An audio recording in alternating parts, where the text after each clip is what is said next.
sistemas en que el dinero borra conciencia y moral. Quieren un país real en que quepa Chile entero.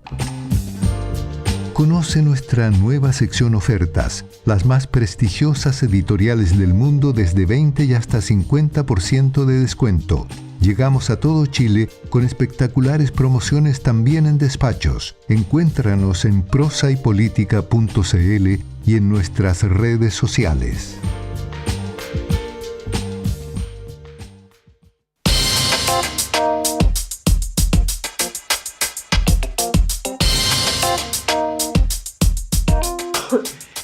Estamos ya de vuelta en Política en Vivo y vamos a compartir esta segunda parte de nuestro programa con la doctora en Ciencias Políticas y Social, académica de nuestra Facultad de Gobierno de la Universidad de Chile, Cecilia Osorio. Querida Cecilia, muy bienvenida, muy buenas tardes, mucho gusto saludarte. Hola, ¿cómo están? Hola Felipe, hola Yasna, ¿cómo están? Empapados hoy día. Sí, con frío. Con lluvia y con papa, o sea, tenemos las dos. No te había entendido la talla. Oye, bueno. Antes de irnos, no olvidar decir una cosa, que hoy día se conmemoran 80 años del fin de la Segunda Guerra Mundial. Ayer. No, hoy es el Día de la Victoria y coincide con la llegada del Papa, según los datos que estaba mirando. Fue ayer. Pero bueno, duró la victoria. Cecilia, hablemos de la encuesta CEP que se conoció ayer, que bueno, tuvo varias sorpresas. La de intención o adhesión a candidaturas presidenciales fue la menor, porque más bien lo que sorprende es la no adhesión, o sea que un 52% todavía no toma ninguna decisión. ¿Qué te parece a ti? ¿Es eso normal? ¿Ha sido así en otras ocasiones? ¿Qué puede significar?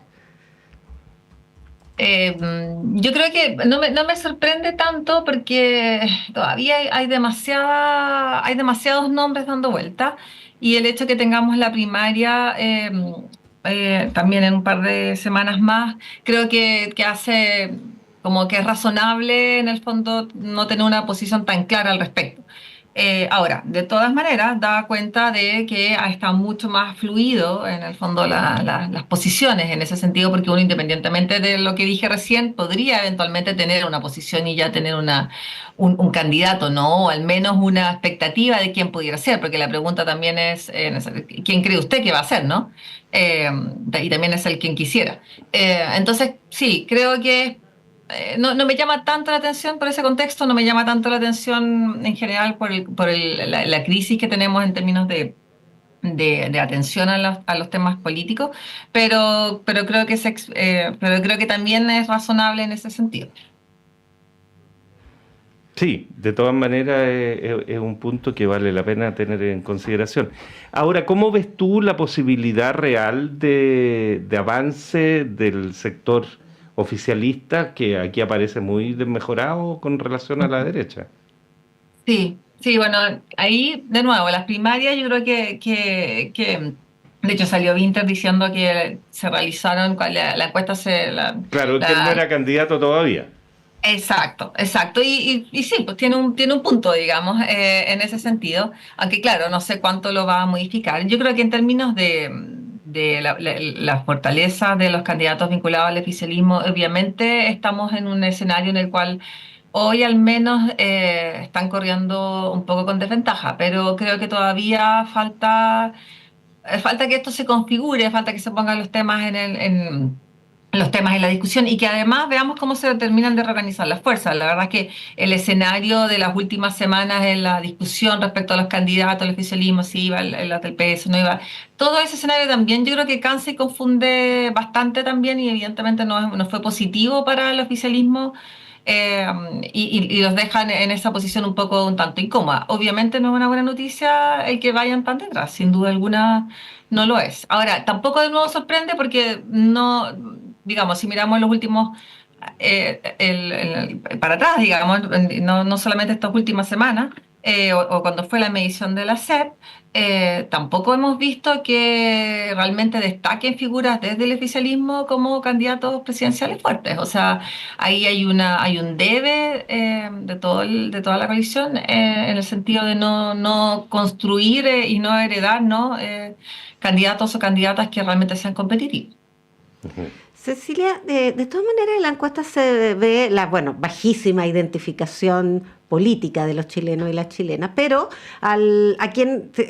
aquellos pocos que se identifican son más los que se identifican con la derecha que con la izquierda. Bueno, los más son con el centro.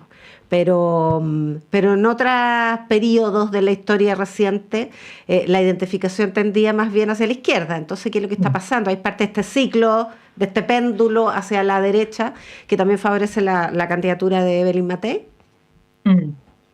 Sí, bueno, yo creo que en ese sentido, o sea, con los datos que tenemos hoy, uno puede efectivamente señalar que hay un descenso en la adhesión hacia lo que podemos identificar como tú señalas, más bien una izquierda, una centro-izquierda, ¿no? Yo creo que eso es claro. Ahora, no sé si eso luego se va a transmitir y qué resultados vamos a tener en las elecciones siguientes, pero creo que sí, que en el fondo efectivamente no está llegando el sector con una adhesión significativa. No sé si es el efecto péndulo o el efecto de todo lo que hemos vivido los últimos años y que también hemos conversado aquí, ¿no? Y por otro lado, uno puede atribuir efectivamente ahí hay una tensión, ¿no?, permanente, cuánto se atribuye solo a la gestión de la administración del presidente Boric o a las mismas gestiones que los partidos han realizado. Y venimos viendo en ese sentido una gestión de los partidos de centro-izquierda que deja mucho que desear en los últimos meses. O sea, toda la discusión en torno a las primarias, todo lo que ha pasado en torno al Partido Socialista, los escándalos asociados a corrupción, evidentemente socavan, ¿no?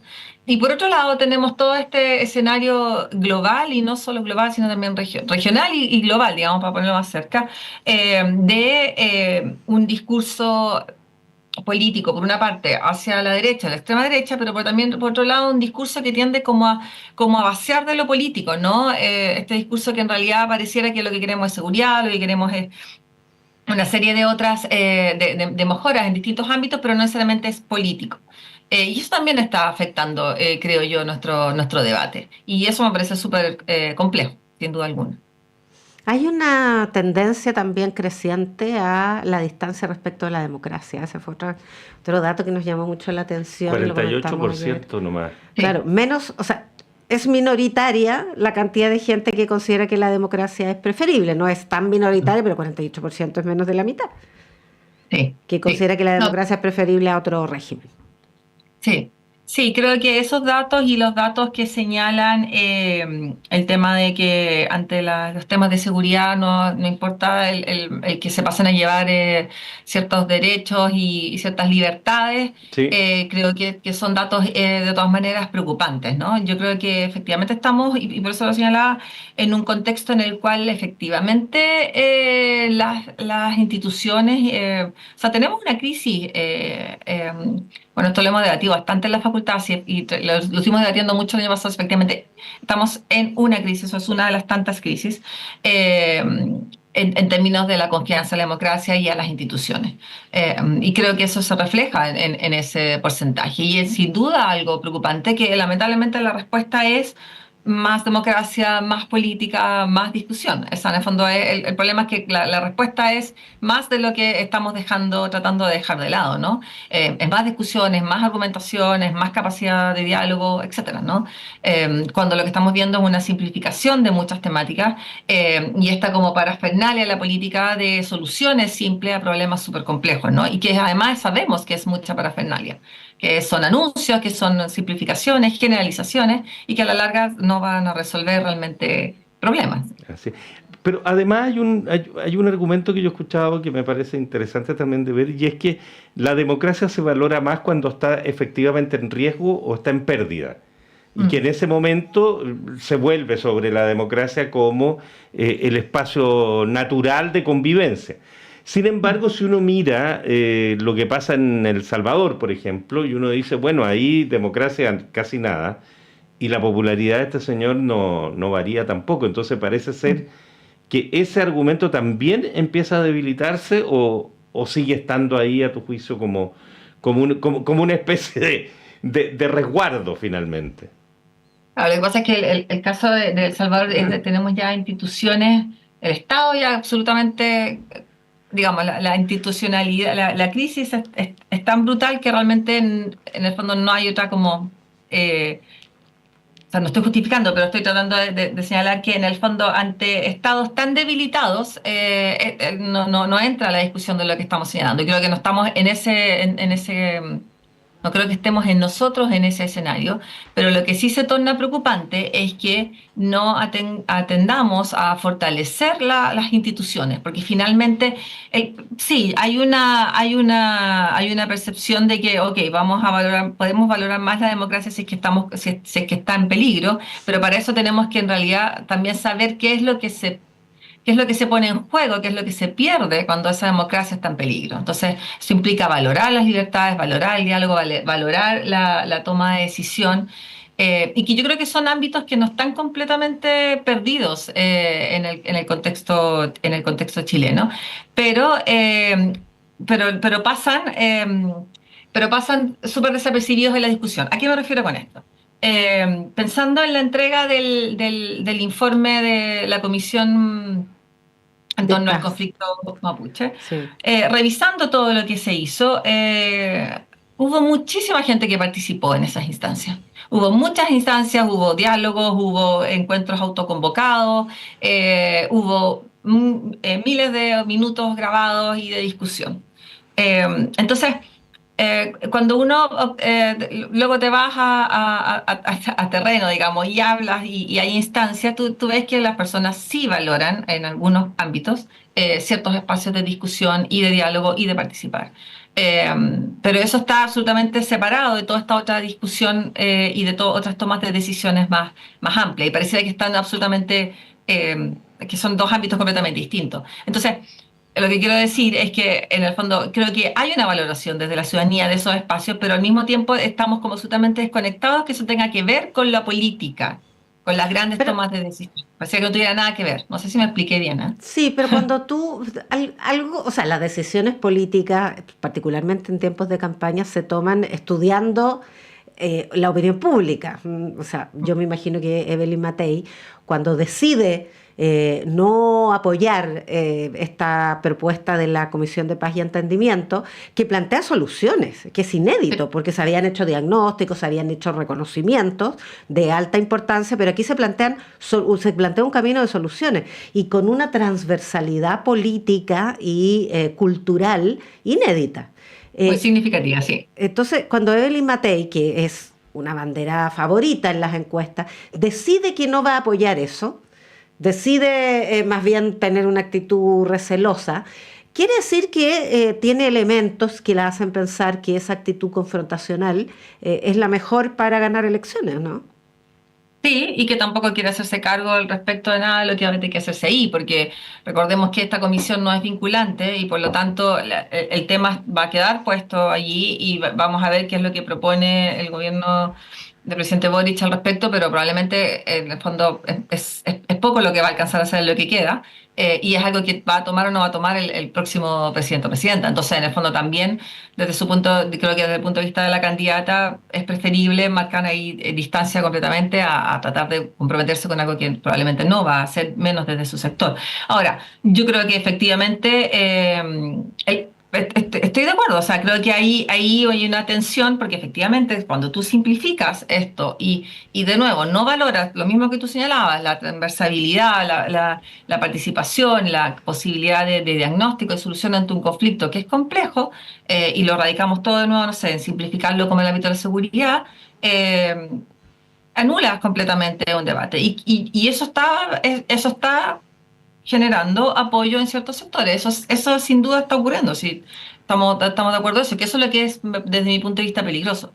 Pero lo que quiero decir es que no veo que estemos completamente vaciados de estos otros espacios de discusión. Lo que pasa es que creo que están absolutamente alejados y no logramos ver cómo el tener la capacidad de discutir y de valorar y de tratar de buscar soluciones ante problemas complejos, sí incide luego con la política. Pero si seguimos en la misma encuesta CEP, fíjate que algunos números te dicen lo siguiente, que, ya lo decía Jan hace un minuto, cuando a la gente le piden dónde ubicarse en el espectro, muy mayoritariamente están ubicados en el centro, que uno podría pensar que es la moderación, la búsqueda de que no haya de acuerdos, de una situación de diálogo finalmente. Y luego cuando le preguntan la adhesión a partidos, el 63% dice que a ninguno, y el partido que más adhesión logra reunir es el Partido Republicano, pero con un 6%, y de ahí todo para abajo. Entonces, como que las señales también deberían indicar que el camino de proponer diálogo, de proponer acuerdo, debería ser valorado, y sin embargo, se opta por el camino totalmente contrario. Sí, la crisis de los partidos políticos no es nueva, ¿no? No, para nada. En picada hace mucho rato, y ella es efectivamente muy compleja porque siguen estando, lo seguimos necesitando, no hemos encontrado otra solución al respecto. Y en ese sentido, el punto va a ser, creo yo, si es que efectivamente los proyectos políticos que salgan luego de las primarias a la discusión van a efectivamente lograr convocar o no. La adhesión del Partido Republicano, claro, llama la atención en ese sentido que destaque por sobre los otros partidos. Eso me llama la atención considerando las otras militancias, que hay algunas militancias también muy fieles en esa lógica. Pero la baja confianza de los partidos, la verdad que no me sorprende en ese sentido. El punto es ahora si luego las candidaturas van a efectivamente lograr convocar con problemáticas y con propuestas también de soluciones ante las temáticas que la ciudadanía está buscando escuchar, alternativas y propuestas, ¿no? Ahora, lo que también a mí me preocupa es que creo que, dado el orden también de las problemáticas que la ciudadanía plantea, está sumamente tomado por ciertos temas, y eso tensiona el debate muchísimo porque son también temas muy complejos ante los cuales es altamente probable que tengamos discursos muy generalizadores y simplificadores de problemas muy complejos nuevamente, ¿no? Claro. O sea, creo que el escenario de discusión va a ser duro en ese sentido. Y va a seguir siendo la seguridad y la delincuencia aparentemente el único tema que importa en el país.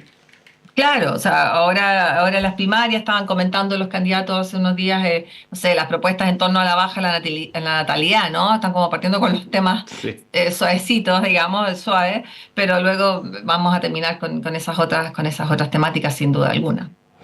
Ahora, ¿qué hacer? No lo tengo tan claro. No, yo creo que ¿quién puede tener claro qué hacer en este panorama?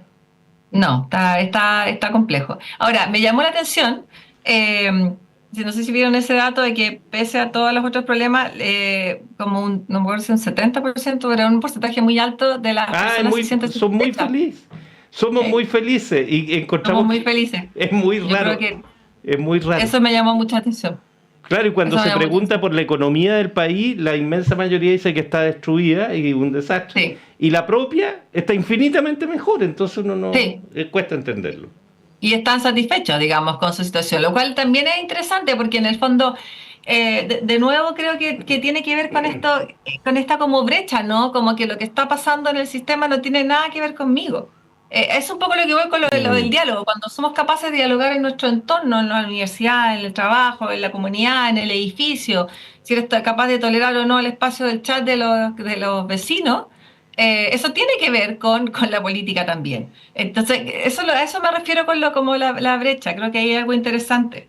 Porque ese alto nivel de satisfacción no se condice con que creas que la economía va hacia abajo. O sea, creo que es un poquito esquizofrénico de nuestra parte, digamos. Cecilia Osorio, te queremos agradecer como siempre la gentileza de conversar con nuestro programa. Un gusto y muchas gracias. Gracias. Gracias a ustedes, que estén súper bien. Ya pues nos vamos, faltan nada más que 2 minutos para las 8. Tania González y Fernando Sepúlveda han estado en la producción periodística, Patricio Núñez, Ignacio Puelles y Ariel Acevedo en la puesta al aire. Muchas gracias por su compañía, buenas noches. Buenas noches.